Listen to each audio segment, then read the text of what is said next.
இந்த கூட்டத்தினுடைய முதல் பகுதியாக ஆதாம் ஏவாள் அவர்களை நாம் சிந்திக்கலாம். தேவனுடைய கட்டளைகள் என்பது பாரமானவைகள் அல்ல. அவனுடைய வசனம் அதை செயல்படுத்துவது ஒரு கடினமானது அல்ல. என் நுகத்தை ஏற்றுக்கொள்ளுங்கள், அது உங்களுக்கு எப்படி இருக்கும்? மெதுவாயும் லகுவாயும் இருக்கும்.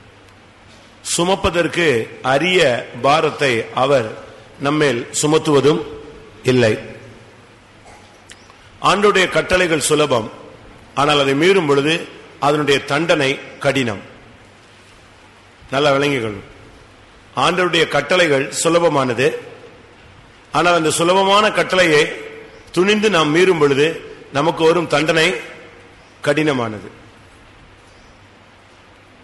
ரொம்ப சிம்பிள் கான்செப்ட் தான். அவருக்கு மனதில் அந்த கனியை புசிக்க வைக்க வேண்டிய ஒரு காலத்தை அவர் மனதில் தீர்மானித்திருந்தார்.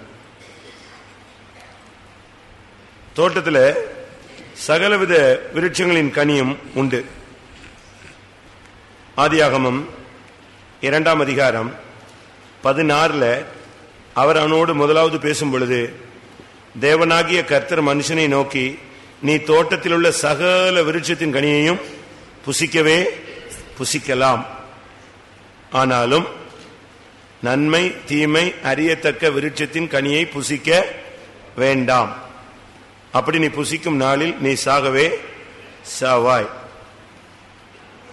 2ஆம் அதிகாரம் 9ஆம் வசனத்தில் பார்க்கும் பொழுது, தோட்டத்தின் நடுவிலே பார்வைக்கு அழகும் புசிப்புக்கு நலவுமான சகலவித விருட்சங்கள்.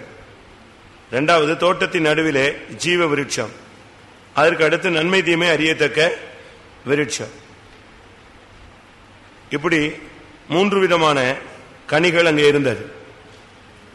ஒன்று ஜீவ விருட்சம், 2வது புசிப்புக்கு நலமான சகலவித விருட்சம், 3வது நன்மை தீமை அறியத்தக்க விருட்சம். பசி எடுக்கும்போது தேவைப்படும் போது அவன் என்ன செய்யலாம்?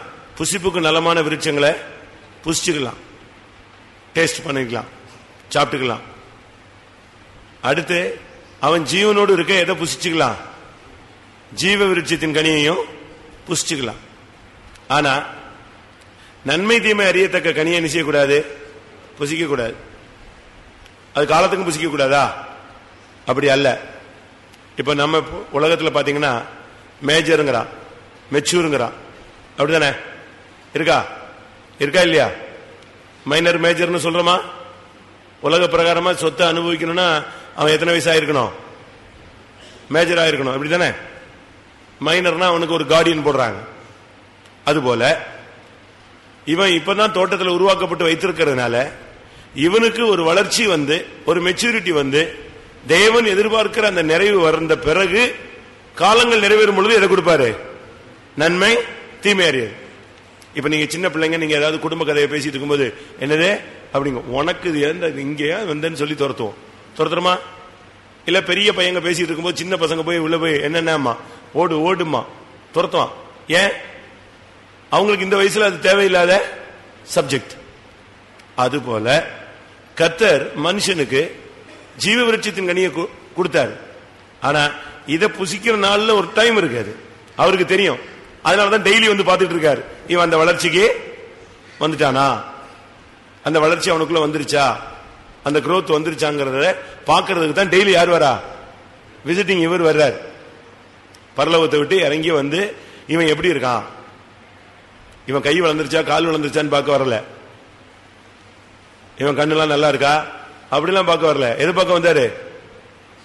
இவனுடைய வளர்ச்சி எப்படி இருக்கு, ஜீவ விருட்சத்தின் கனியை புசிச்சுட்டு இருக்கானே, எந்த லெவலுக்கு வந்துட்டான். இந்த லெவலுக்கு வரும் பொழுது அவர் என்ன செய்வார்? அத அந்த காலங்கள் நிறைவேறும் பொழுது அந்தந்த காரியத்தை கர்த்தர் செய்கிறவர். ஆனா இப்ப என்ன நடந்துச்சு, இது பிஞ்சில படுத்த கதையா ஆயிட்டான். அவ்வளோ இதான் பிரச்சனை. காலத்துக்கு முன்னே இவன் அறியாமையினாலே என்ன செஞ்சா, தவறுகளுக்குள்ளே உட்பட்டான். அதனாலதான் கர்த்தர் அவனை துரத்தும் போது தேவன் பேசுகிறாரு, இனி அவனை என்ன செய்ய முடியாது. ஆதியாகமம் 3:22 இதோ மனுஷன் நன்மை தீமை அறியத்தக்கவனாய் நம்மில் ஒருவரை போல் ஆனான். இப்பொழுது அவன் மறுபடியும் தன் கையை நீட்டி ஜீவ விருட்சத்தின் கனியை புசித்து அவன் என்றென்றைக்கும் என்ன செஞ்சிருவான், உயிரோடு இருந்துடக்கூடாது. அப்படினால இவனை அனுப்பிவிடு. இதுக்கு பிறகுதான் அந்த ஜீவன் போய் மரணம் என்ன செய்யுதே வருது. டைமுக்கு வந்து ஒரு காலத்துல வந்து செத்து போயிடுறான். அதுக்கு பிறகுதான் எதை கட் பண்ணாரு, அவன் சகல விருட்சத்தின் கனியை புசிக்கலாம், ஜீவ விருட்சத்தின் கனியை புசிக்கலாம், இதை புசிக்க கூடாது. இதை புசிச்சதுனால எதை எடுத்துட்டாரு. இந்த கட்டளை பாரமானதா சுலபமானதா? இந்த கனியை நீ புசிக்காத தம்பி அப்படின்னு சொன்னது ரொம்ப ரொம்ப கஷ்டமானதா ரொம்ப சுலபமானதா? சொல்லுங்க. சரீர பிரகாரமாக செய்யாமல் இருப்பது சுலபம். ஆனா செய்யாதுன்னு சொல்லிட்டாரு பாத்தீங்களா.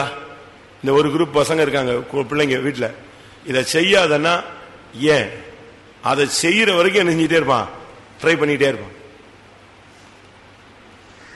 அப்படித்தானே? இதே குழந்தைத்தனம் தான் யாருக்குள்ள இருந்துச்சு, இவங்க 2 பேருக்குள்ள இருந்துச்சு. செய்யாது. இது ஒரு பெரிய கட்டளையா, தலையில தூக்கி ஒரு பெரிய பாறாங்கல்ல தூக்கி வச்சு இதை தூக்கிட்டே இருறான்னா சொன்னாரு, நீ இதை புசி இதை புசி இதை புசிக்காத, இதை புசிக்கிறதுனால உனக்கு ஜீவனுக்கு பிரச்சனை வேண்டாம், இது உன்னுடைய ஆத்மாவை என்ன செய்யும், மரணத்துக்கு இழுத்துரும், விட்டுரு. ஒரு கண்டிஷன். ஒருத்தன் மரம் வெட்டிக்கிட்டு இருந்தானா, வேர்த்து விறுவிறுத்து போய் மரம் வெட்டிக்கிட்டு இருந்தானா. அப்போ ஒரு பெரிய பணக்காரன் கிராஸ் பண்ணி போனான். இவன் மரம் வெட்டுறதை பார்த்துருக்கான். இவன் தானாவே புலம்பிருக்கான், இந்த ஆதாமும் ஏவாளும் விளங்காத தனமா பண்ணிவிட்டானுங்களே, இவங்க 2 பேரும் பண்ண சேட்டைக்கு இப்ப நான் யார் பாடுறா, அவ்வளவு மனுஷனும் நாயா பேயா வேலை செய்ய வேண்டியிருக்கு. அது பிறதானே ஆண்டவர் சொல்லிட்டாரு, நெற்றி வேர்வை நிலத்தில் விழுற வரைக்கும் நீ பாடுபட்டாதான் அவனுக்கு சோறுன்னு சொல்லிட்டாருல. இந்த ஆதாமும் ஏவாளும் பண்ணாம இருந்திருந்தா இன்னைக்கு நான்லாம் ராஜாமா இருந்திருப்பனே அப்படின்னு நானா. இத பணக்காரன் கேட்டுட்டு, ஓஹோ அப்ப ஆதாம் ஏவாள் தான் தப்பு பண்ணிட்டாங்க. ஆமா அப்படின்னானா. சரி அப்படின்னா நான் உனக்கு நல்ல வேலை தரேன் அப்படின்னு சொல்லி அவன் பணக்காரன் தன்னுடைய வீட்டுக்கு கூட்டு போயிட்டான். உனக்கு ஒரு வேலை இல்லை, ஜஸ்ட் இந்த வீடை மேனேஜ் செஞ்சுக்க பண்ணிக்க, ரைட் பண்ணிடலான்னு சொன்னான். ஆதாம் ஏவாள் செய்த தவறு இல்லை தம்பி, நம்ம பார்த்துக்கலான்னு சொல்லிட்டு இவனுக்கு ஃபுல் வேலையை கொடுத்தாச்சு. முழு வேலை இவனுக்கு தான். அந்த வீடோட என்னது சூப்பர்வைசிங் ஃபுல்லா இவன் தான். அந்த சொத்துக்கெல்லாம் கொஞ்ச நாள் ஓடிச்சு. அவனும் ரொம்ப சந்தோஷமா இருந்தான். ஆண்டவர் நம்ம மேல இறக்கம் பாராட்டி எதை கொடுத்துட்டாரு, அருமையான ஒரு வாய்ப்பை கொடுத்துட்டாரு. அவன் பாட்டுக்கு வீட்டை மேனேஜ் பண்ணிட்டு சமாதானமா இருந்துகிட்டு இருந்தான். கொஞ்ச நாள் போச்சு. ஒரு நாள் இந்த ஓனரு, நான் வெளியூர் வரைக்கும் போக வேண்டியிருக்கு, வீட்டை ஃபுல்லா நெஞ்சிக்க பாத்துக்க, அந்த ரூம்ல ஒரு பெட்டி இருக்கு, அந்த பெட்டியை மட்டும் நீ என்ன செய்யாத, திறந்துடாத, நான் வர்ற வரைக்கும் என்ன செய்யாத, திறக்காத, வந்த பிறகு அதை நெஞ்சுக்கலாம் பாத்துக்கலான்னு. ஓகேன்ட்டான். அவன் போயிட்டான். அவன் போய் அவன் சொல்லிட்டு போனா, நான் ஒரு 10 நாள் கழிச்சு தான் என்ன செய்வேன் வருவேன். இவனுக்கு அவன் போனவன்னு சொன்னான், வீடு முழுசும் கொடுத்துட்டான். அந்த ஆளு ஃபுல் கண்ட்ரோல் எங்கதான் இருக்கு. இப்ப நான் இந்த வீட்டை என்னனாலும் பண்ணலாம், எப்படினாலும் இந்த சொத்தை அனுபவிக்கலாம், நிர்வகிக்கலாம், ஃபுல் பொறுப்பு இருக்கான். என்னை நம்பாம இந்த பெட்டிய திறக்காதுன்னு சொல்லிட்டு போயிட்டானே. இந்த சின்ன பெட்டியில என்ன இருக்கும், நான் தூக்கிட்ட ஓடிட போறேன், முழு வீடுமே எங்க இருக்கு, என் கண்ட்ரோல்ல இருக்கு, இதை போய் நான் என்ன செஞ்சிட போறேன் அப்படின்னா சரி விட்டுட்டான். இப்படி போச்சு. ஒரு நாள் போச்சு, 2 நாள் போச்சு, இவனுக்கு சமாதானமே இல்லை. அப்படி அந்த பெட்டிக்குள்ள என்னத்தை வச்சுட்டு போயிருக்கான். குழம்பி போய் 10 நாள் ஆகும்ல, நம்ம ஜஸ்ட் ஓபன் க்ளோஸ் என்னன்னு பார்த்துட்டு மூடிட போறோம். இந்த ஆவி அவனை போட்டு அலக்கழிச்சு கடைசியில திறந்துட்டான். திறந்த உடனே உள்ள இருந்து ஒரு ஜம்ப் பண்ணி ஒண்ணு வெளியே ஓடி போயிடுச்சு. ஒரே ஜம்ப். இவன் திரும்பி பார்க்கறதுக்குள்ள அது ஓடிடுச்சு. தேடினா ஓடினா கிடைக்கவே இல்லை. பெட்டிக்குள்ள பார்த்தா ஒண்ணுமே இல்லை. பெட்டிலிருந்து ஒண்ணு நெஞ்சிருச்சு, ஜம்ப் பண்ணிருச்சு. அவன் ஒரு எலிய போட்டு மூடி வச்சுட்டு போயிருந்தான். அது உயிருக்காக மன்றாடிக்கிட்டு இருக்கு. எம்பண்டா திறப்பா, நம்ம என்ன செய்யலாம் போல. இவன் திறந்தா அடிச்சு அடியில அது தம்பாய் ஓடியே போயிடுச்சு. இவன் வீடு முழுசும் தடவுனான், கிடைக்கல. அதோட மூஞ்சிலாம் இருண்டு போய் கை கால்லாம் உதறி. இப்ப வந்தா என்ன நடக்கும்? இவ்வளவு அருமையான ஒரு வேலை என்ன ஆகி போச்சு, மிஸ் ஆகி போச்சு. அவன் வரும்போதே பார்த்துட்டான், ஐயா முகம் கருத்து வேர்த்து விறுவிறுத்து இருக்கிறான்னு கேட்டான். என்னாச்சு பெட்டி, என்னாச்சுன்னா இல்ல அது பெட்டி நான் திறக்கத்தான் செஞ்சேன், அதுக்குள்ள என்ன செஞ்சிருச்சு. ஆதாம் செஞ்ச தப்பு இல்ல தம்பி, இது நீ செஞ்ச தப்பு, வெளியே ஓடுனாலும் போ, உனக்கு இனிமே இந்த வீட்டில் என்ன கிடையாது. உன்னுடைய உண்மைத்தன்மையை பரிசோதிச்சோம், தெரிஞ்சு போச்சா, கிளம்புனா. இருக்கா? யார் செஞ்ச தப்பு? ஆதாம் போயிட்டாரு. இப்ப அந்த போஸ்டிங் நம்ம எடுத்திருக்கோம். ஏவாள் போயிட்டாங்க, அந்த போஸ்டிங் இப்ப யார் எடுத்திருக்கா? நம்ம சிஸ்டர்ஸ் எடுத்திருக்காங்க. அவ்வளவுதான். இவங்க எந்த போஸ்டிங் எடுத்திருக்காங்க, நம்ம எல்லாம் எந்த போஸ்டிங் எடுத்திருக்கோம்? அவன் போஸ்டிங் எடுத்திருக்கோம். அவ்வளவுதான். ஆனா கட்டளை எப்படிப்பட்டது? கட்டளை எப்படிப்பட்டது சொல்லுங்க. ரொம்ப சுலபமானது. நீ புசிக்காத, அவ்வளவுதான், விட்டுரு. அத நீ அதை போய் மண்டையில என்ன செய்யாத, குழப்பிட்டு இருக்காது. கர்த்தர் உன்னையப்பா நடத்துற பாதையில போயிட்டே இரு. இதுதான் ரொம்ப சிம்பிள் கான்செப்ட். ஆனா நமக்கு இது பயங்கரமான கஷ்டம். கட்டளையை நீ கை கொள்வாயோ கை கொள்ள மாட்டாயோ என்பதை சோதித்தறிய. உலகத்துல நீங்க பாத்தீங்கன்னா எவ்வளவோ காரியங்கள் நம்ம செக் பண்றாங்க. ஊழியத்துல கூட பயங்கரமா செக்கப் இருக்கும். இவங்க எப்படி பண்றாங்க, எப்படி நடக்கிறான், இவன் என்ன, அவன் கொடுத்தா என்ன செய்யறான். உலகத்திலே என்ன உண்டு, எல்லாத்துக்கும் செக்கிங், எல்லாத்துக்கும். இப்ப ஸ்பை வச்சு ஒருத்தனை என்ன செய்யறாங்க, சோதிச்சுக்கிட்டே இருப்பாங்க. இவன் எங்க போறான், எங்க வரான். ஆதாம், முதலாவது ஆதாமுக்கு முன்னால ஏவாள் தான் கரெக்டா சொல்லணும். ஏன்னா ஸ்டார்டிங் இவங்க தான். ரெண்டு பேருக்குமே இந்த கட்டளை தெரியும். ஆனா முதலாவது நடந்த சம்பவம் என்ன? முதலாவது ஆதாமை விட்டு அவள் பிரிந்தாள். ஃபர்ஸ்ட் ரெண்டு பேரும் சேர்ந்து இருக்க முடியாததான் ஏற்ற துணையை கொண்டு வந்து நிப்பாட்டினார். ஆனா இவ பிரிஞ்சா, ஃபர்ஸ்ட் செப்பரேட் பண்ணா. இல்லைன்னு சொன்னா இவ பேசின சத்தம் யாருக்கு கேட்டிருக்கோம்? புருஷனுக்கு கேட்டிருக்கோம். அவன் ஒண்ணு இது யாரு புதுசாளு, யார்கிட்ட பேசுறேன்னு கேட்டிருப்பான். இவ சுத்தமா அவனை விட்டு பிரிஞ்சு எங்க போயாச்சே, தனியா உட்கார்ந்து இன்னொருத்தனுடைய சத்தத்தை கேட்டது. முதலாவது பிரிதல். உனக்கும் தேவனுக்கும் பிரிஞ்சு போகிற தன்மையில் தூரத்தை நீ அதிகரிக்க கூடாது. இயேசு பிடிப்பட்ட உடனே தூதர்கள் எல்லாம், சீசர்கள் எல்லாம் ஓடியே விட்டாங்க. பைபிள்ல சொல்லியிருக்கு, பேதுரு தூரத்திலே இயேசுவுக்கு பின் சென்றான். அப்படி இருக்கா அந்த வசனம்? நான் ஒரு காத்திருப்பத்தில் கூட சொன்னேன்ல, லூக்கா 22:54.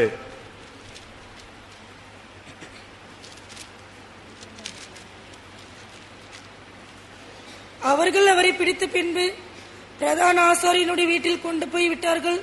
பேதுருவும் தூரத்திலே பின் சென்றான். அடுத்து லூக்கா 23:49 அவருக்கு பின் சென்று வந்த ஸ்திரீகளும் தூரத்திலே நின்று இவைகளை பார்த்து கொண்டிருந்தார்கள். இப்ப அவங்களுக்கும் இயேசுக்கு என்ன வந்துருச்சு? டிஸ்டன்ஸ் அதிகரிக்குது. இதே போல ஆதாமும் ஏவாளும் ஃபர்ஸ்ட் பிரிஞ்சு தூரத்தை அதிகரிச்சு, ஃபர்ஸ்ட் அவங்களுக்குள்ள நடந்தது அதான். சண்டையினால் அல்ல, ரெண்டு பேரும் சண்டை போட்டு என்ன செய்யல, பிரியல, அதை விளங்கிக்கணும். ஆனா ஆதாமோடு இருக்கிற அந்த தன்மையை அவள் கொஞ்சம் கொஞ்சமா என்ன செஞ்சா, விளக்கிட்டா. இந்த நேரத்தில் யாரு வந்து பேசுறா? சர்ப்பம் பேசுது.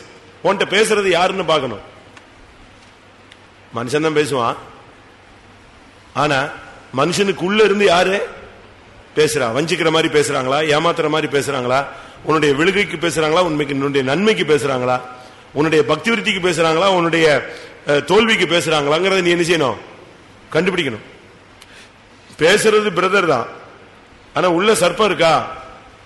யார் பேசுறான்னு பாரு. உள்ள இருந்து நாக்கு நீட்டுறது யாரு? யார் பேசுறது?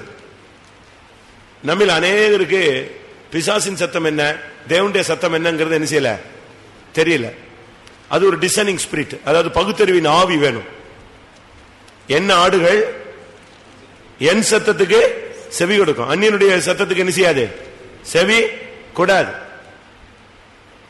தாவீது ஒரு அபிஷேகம் பண்ணப்பட்ட மனிதன், ஆனா சாத்தான் அவனை ஏவன பொழுது அதை அவனால பகுத்தறிய முடியவில்லை. ஜனத்தை என்னன்னு சொன்ன உடனே போய் எண்ணிட்டான். ஆனா பைபிள் சொல்லுது சாத்தான் அவனை ஏவிட்டான். சாத்தானுடைய ஏவுதலுக்கு கீழ்ப்படிஞ்சதுனால அன்னைக்கு எத்தனையோ ஆயிரக்கணக்கான ஜனங்கள் செத்து போனாங்க. அதனால இந்த விஷயத்துல நம்ம ரொம்ப கவனமா இருக்கணும். அவன்கிட்ட பேசுறது யார்? பிசாசு எப்படி பேசுவான்? பிசாசு பேசுறத கண்டுபிடிக்கணும்னா, பிசாசு பேசினா குழப்பம் இருக்கும், தெய்வம் பேசினா இளைப்பாறுதல் இருக்கும். ஒரு ஆலோசனையை கர்த்தர் சொன்னார்னா அது கடினமாக இருந்தாலும் அது தேவ சித்தமா இருந்தால் அது உங்களுக்கு எப்படி தெரியும்? அது பேசின பிறகு ஒரு இளைப்பாறுதல் இருக்கும். ஆனா பிசாசு பேசினா நன்மையா இருந்தாலும் இருக்கிறது போல தோன்றினாலும் அதுல என்ன இருக்கும்? கலக்கமும் பிரச்சனையும் மன போராட்டமும் இருந்துகிட்டே இருக்கும். இதை வச்சு நீ எதை அனலைஸ் பண்ணிடலாம்? பேசுகிறது யார்?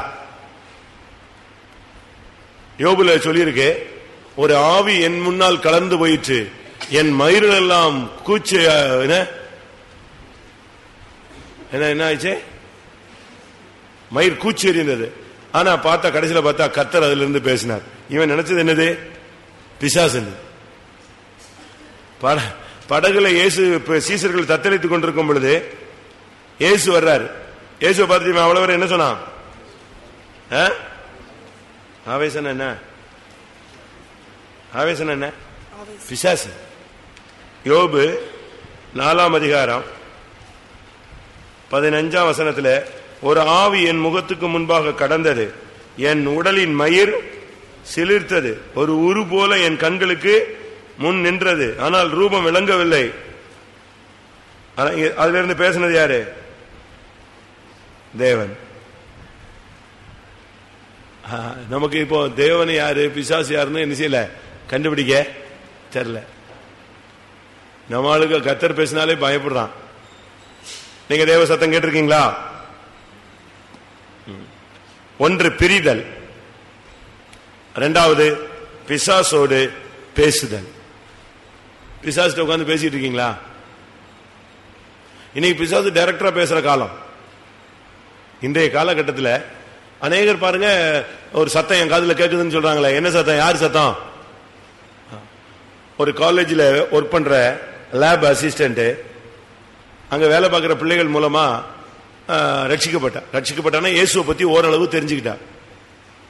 என்ன நடந்துச்சு? இவ அதை பத்தி தெரிஞ்ச உடனே ஒரு சத்தம், நான் உனக்கு என்ன துரோகம் செஞ்சேன், நீ என்னைய விட்டு போற அப்படின்னு ஒரு சவுண்டு. இவ திரும்பி பார்த்தா காலேஜ்ல லேப்ல, என்னடா இது? அதாவது உருவமே என்ன செய்யல, தெரியல, ஒரு சத்தம் மட்டும் தெளிவா கேக்குது. நான் உனக்கு என்ன செஞ்சேன்? இவ்வளவு நாள் உன்னை நல்லா தானே வச்சிருக்கிறேன், நல்லா உன்னை படிக்க வச்சிருக்கேன், வேலைக்கு சேர்த்து வச்சிருக்கிறேன், உனக்கு என்ன துரோகம் பண்ணிட்டேன், நீ ஏன் என்னை விட்டு போற? நீ என்னை விட்டு போகாத அப்படின்னு. உடனே இவளுக்கு குழப்பாயிடுச்சு. நீ யாரு அப்படின்னு இவ கேட்கிறா. அது அந்த அந்த சத்தம் தான் யாருங்கிறத மட்டும் என்ன செய்யல. நான் சொல்றது இப்ப சமீபத்தில் நடந்தது. அந்த சத்தம் யாருன்னு சொல்ல மாட்டேங்குது. ஆனா இந்த நேரத்தில் அவ யார ஃபாலோ பண்ண ஆரம்பிக்கிறா? ஜீசஸ ஃபாலோ பண்ண ஆரம்பிக்கிறா. இந்த நேரத்தில் அந்த சத்தம் வருது. உடனே அவளுக்கு குழப்பம். நான் உன்னை நல்லா தான் வச்சிருக்கேன், உன் குடும்பத்தை நல்லா தான் வச்சிருக்கேன், உனக்கு வேலை கொடுத்துருக்கிறேன், நீ என்னை விட்டு போயிடாத, நான் உன்னை நல்லா வச்சுக்குவேன் அப்படின்னு ஒரு சவுண்ட். சரி, இவ அதை அப்படியே விட்டுட்டா. மறுபடியும் இந்த சத்தம் 2-3 நாளா கேக்குது. இதுக்கு மத்தியில் இன்னொரு சத்தம். எப்படி இருக்கும்? முன்ன பின்ன எக்ஸ்பீரியன்ஸே இல்லாத ஒரு பிள்ளைக்கு ஒரு சத்தம். அந்த சத்தத்துக்கு செவி கூடாத, நாளைக்கு சாயங்காலம் உன்னை ஒரு இடத்துக்கு கொண்டு போவேன். அடுத்த சவுண்ட் வருது பாருங்க. நாளைக்கு சாயங்காலம் ஒரு இடத்துக்கு உன்னை நான் வழி நடத்துவேன், அந்த இடம் தான் நீ இருக்க வேண்டிய இடம். இது அடுத்த சத்தம். இவ குழம்பி போய் விட்டுட்டா. அடுத்த நாள் சாயங்காலம் எதேச்சியா அவ கூட வேலை பார்க்கிற ஒரு கேர்ள் தன்னுடைய கல்யாண கார்டை ஏதாவது ஒரு சர்ச்சில் கொடுத்து ஜெபம் பண்ணணும் அப்படின்னு நம்ம விசுவாசிட்டு என்ன செய்யறா சொல்றா. அப்ப நம்ம விசுவாசி பொண்ணு, அப்ப எங்க சர்ச்சுக்கு வேணா வா, நான் ஒரு சர்ச்சுக்கு போறேன், நீ என் சர்ச்சுக்கு வேணா வாங்க, பிரதர் பாஸ்டர்ட்ட சொல்லி என்ன செய்யலாம், கல்யாண குரல் கொடுத்து ஜெபிக்கலாம். இவங்க 2 பேரும் பேசிட்டு இருக்கும்போது இந்த பிள்ளை வரா, எதாச்சும் இவ்வளவு, அப்ப நானும் வரேன், இவ்வளவு எங்க வந்தாச்சு, அடுத்த நாள் சாயங்காலம் நம்ம சர்ச்சுக்கு வந்துட்டான். நம்ம சர்ச்சுக்கு வந்து ஜெபிக்கும் பொழுதுதான் இவளுக்கு ஞாபகம் வருது, நாளைக்கு சாயங்காலம் உன்னை ஒரு இடத்துக்கு என்ன செய்வேன், கொண்டு போவேன். அதுதான் அன்னையோட நம்ம சர்ச்சில் ஜாயின் பண்ணிட்டா. அதோட எந்த சத்தம் நின்று போச்சு, நீ என்னை விட்டு போயிடாத, நான் உன்னை நல்லா வச்சுக்குவேன், அதோட போனதுதான். இந்த பிள்ளை வந்தா ஞானசானம் எடுத்தா, அபிஷேகம் பெற்றா, இப்ப சென்னையில் இருக்கா. அவளுக்கு பயங்கர எதிர்ப்பு கொடுத்தாங்க, ஆனாலும் கிறிஸ்துக்குள்ள என்ன செய்யுது, சத்தம் கேக்குதா? வேற சத்தம் யாராவது கேக்குதா? உங்க அம்மா வீட்டுக்கு போன்னு சொல்லுதா, புருஷனோட இருக்காதன்னு சொல்லுதா, இந்த காலேஜுக்கு போகாதன்னு சொல்லுதா, சண்டையை போடுன்னு சொல்லுதா, நியாயம் கேளு, விட்டுறாத, 2 வார்த்தையாவது கேளு அப்படின்னு சொல்லுதா? என்ன சத்தம் கேக்கு, விட்டாத சொல்லுதா? என்ன இவ்வளவு நேரம் ரொம்ப இன்ட்ரெஸ்டா கேட்டீங்க, இப்போ கொஸ்டின் வந்த உடனே ஆன்சர் வர மாட்டேங்குது. பிசாசு உன்கிட்ட பேசுறானா? பிசாசின் சத்தம் கேக்குதா உனக்கு? அவன் பிசாசு முந்திய மாதிரி முடியெல்லாம் விரிச்சு போட்டு வர மாட்டான். இப்ப விசுவாசிகள் மூலமாவே பேசுவான், ஊழியக்காரங்க மூலமாவே பேசுவான். அது உனக்கு தெரியாது. பேசுறத ரொம்ப கவனிக்கணும். ஆவியானவர் பேசுறாரா, நிதானிக்கணும். ஆவிக்குரியவன் சகலத்தையும் நிதானித்து ஆராய்ந்து அறிகிறான். ஃபுல்லா நீ அனலைஸ் பண்ணணும், கரெக்டா பகுத்தறியணும். அதனாலதான் கொரிந்தியர்ல சொல்லி இருக்கு, அந்த ஆவியினாலே ஆவிகளை பகுத்தறிதல். கரெக்டா சொல்லணும், ஆவிகளை கரெக்டா பகுத்தறியணும். யார் பேசுறா, அப்பாக்குள்ள இருந்து யார் பேசுறா, புருஷனுக்குள்ள இருந்து யார் பேசுறா, பையனுக்குள்ள இருந்து யார் பேசுறா, எந்த ஆவி பேசுது கண்டுபிடிக்க தெரியுதா உனக்கு? பேதுரு வந்து சொன்னான், ஆண்டவரே நீர் பாடுபடக்கூடாது, உமக்கு இப்படி சம்பவிக்கவே கூடாது. இயேசு சொல்றாரு, நான் எல்லார் கையிலையும் ஒப்பு கொடுக்கப்படுவேன், நான் சிலுவையை சுமக்கணும், அடிக்கப்படுவேன், 3ஆம் நாளில் என்ன செய்வேன். இதை சொன்ன உடனே சொன்னா, நான் இருக்கிறேன், எப்படி நடந்துடும் அப்படி, அதெல்லாம் நான் அனுமதிக்க முடியாது, உமக்கு இப்படி சம்பவிக்க கூடாது அப்படின்னா. உடனே இயேசு சொன்னாரு, அப்பாலே போ சாத்தானே. ஏன்னா உள்ள இருந்து பேசுனது யாரு? பாஸ்டர் பேதுரு அல்ல, பாஸ்டருக்குள்ள வேற ஆள் வந்துட்டான். யார் வந்தது? யார் வந்தது? சாத்தான். நீ தேவனுக்கு ஏற்றவைகளை சிந்தியாமல் மனிதனுக்கு ஏற்றவைகளை சிந்திக்கிறாய், அப்பாலே போ சாத்தான் என்னாரு. அப்பதான் அவனுக்கு புரிஞ்சது, ஓக நம்ம பேசுனது மனுஷியமா நினைச்சிட்டோம், பேசிட்டோம். பேசுறோமா? யாரு மூலனாலும் பிசாசு என்ன செய்வான், பேசுவான். அன்னைக்கு அவனுக்கு யாரு தேவைப்பட்டுச்சு, ஒரு ஆள், ஒரு உருவம் தேவைப்பட்டுச்சு. டக்குன்னு எதுக்குள்ள வந்துட்டான், சர்ப்பத்துக்குள்ள உள்ள பூந்துட்டான், அழகா பேசு. நீ பிசாசிட்ட உட்காந்து ரொம்ப இன்ட்ரெஸ்டா பேசிட்டு இருக்கியா? ஒரு பிரச்சனை உடனே புருஷன் வேலைக்கு போயிடுவார், இல்ல மனைவி வீட்டுக்கு போயிடுவா, இல்ல யாரும் இல்ல, நீ தனியா இருக்கும்போது யார்கிட்ட தான் பேசணும்? யார்கிட்ட பேசணும்? தேவனிடத்துல பேசு. ஆண்டவரே இந்த பிரச்சனை இப்படி ஆயிடுச்சே, இவ்வளவு எதிர்பார்க்கலையே, இவ்வளவு போராட்டம் வந்துருச்சே, இவ்வளவு கலக்கம் ஆயிடுச்சே, நான் இதுல என்ன செய்யணும்னு நீ தெய்வத்திட்ட கேளு. இதை விட்டுட்டு தனியா உட்காந்துட்டு வரட்டு இன்னைக்கு 2ல 1 பாத்துடணும். ஆமா, விடக்கூடாது. அன்னைக்கு அப்படித்தான், இன்னைக்கு இப்படித்தான், இப்படி சொல்றதெல்லாம் யாரு? உனக்குள்ள இருந்து சாத்தான் பேசிக்கிட்டே இருப்பான். நீ நல்லா ஸ்டடியா ஆயிட்டு இருப்ப. அப்படி நீங்க இடம் கொடுத்துறாதீங்க, பிசாசு. அதே மாதிரி ஒரு சிலருக்கு அப்படி ஒரு ஆவி இருக்கும். அதுக்குத்தான் நாங்க என்ன சொல்லி கொடுக்கிறோம்னா, ஞானசானம் எடுக்கும் போதே கை எங்க அடிச்சு வச்சிரு, சிலுவையில் அடிச்சிரு. காலையும் கூட என்ன செஞ்சிரு, சிலுவையில் அடிச்சிரு.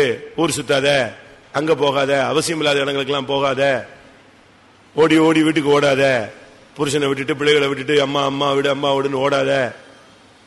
காலை என்ன செய்ய, சிலுவையில அரை. கையை என்ன செய்ய, சிலுவையில அரை. நீ சிலுவையில தொங்கணும், உன் வாயும் சிலுவையில தொங்கணும். வாய் பேச்செல்லாம் கண்ட்ரோல் பண்ணணும்.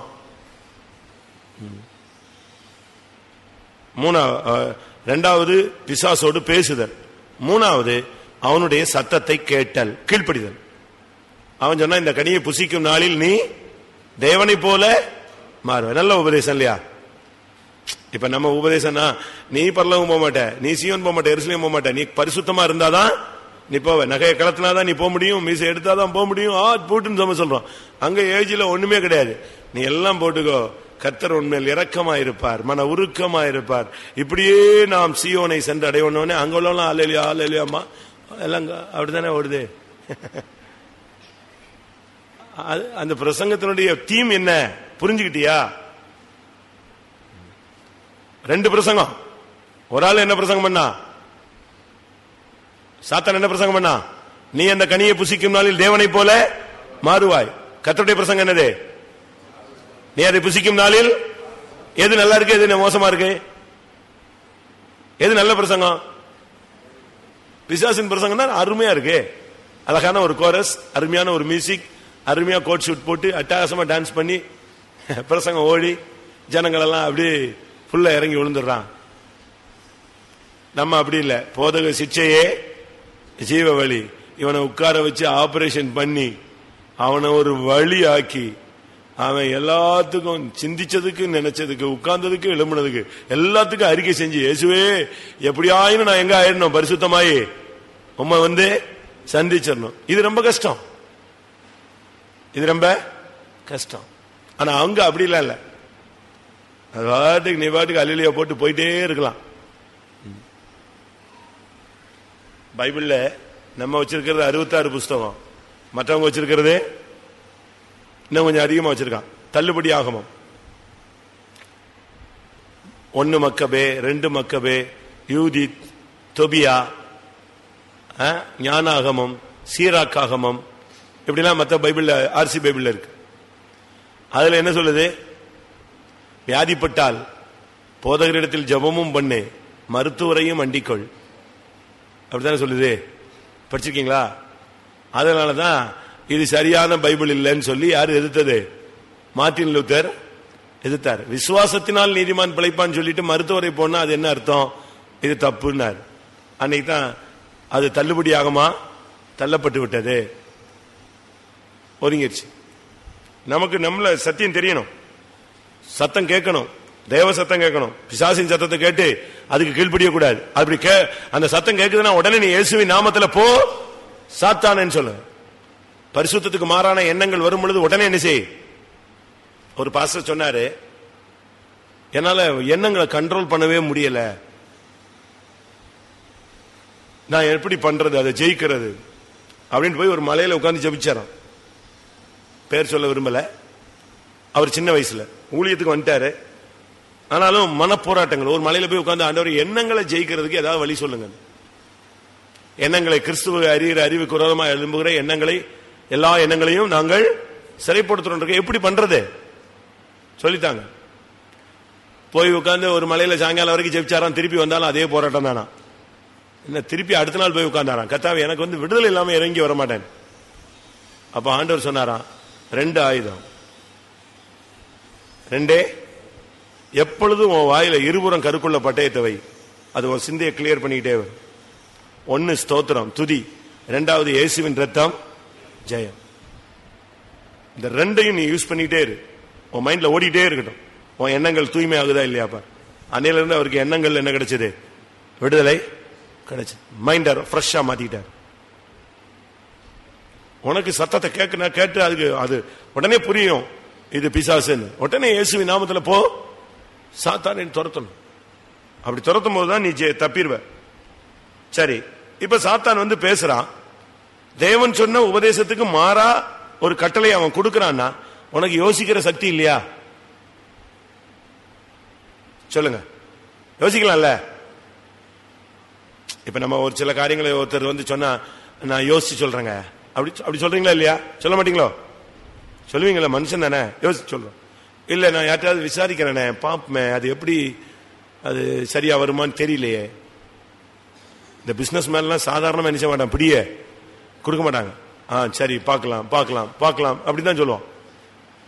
இவ யார்ட்டையும் கேட்கல, உனக்கு யோசிக்கிற புத்தி இல்ல. எங்க வீட்டுக்கார்ட்ட கேட்டு வரேன்னு சொல்றதானே, ஓடிருப்பான்ல அவன். அவன் என்ன சொல்லுவான்? சிஸ்டர் உங்க பிரதர்ட்ட கேட்க வேண்டாம், நான் கேட்டதே நீங்க சொல்லிடாதீங்கன்னு தான் சொல்லுவான். அப்பவுமே புரிஞ்சுக்கலாம்.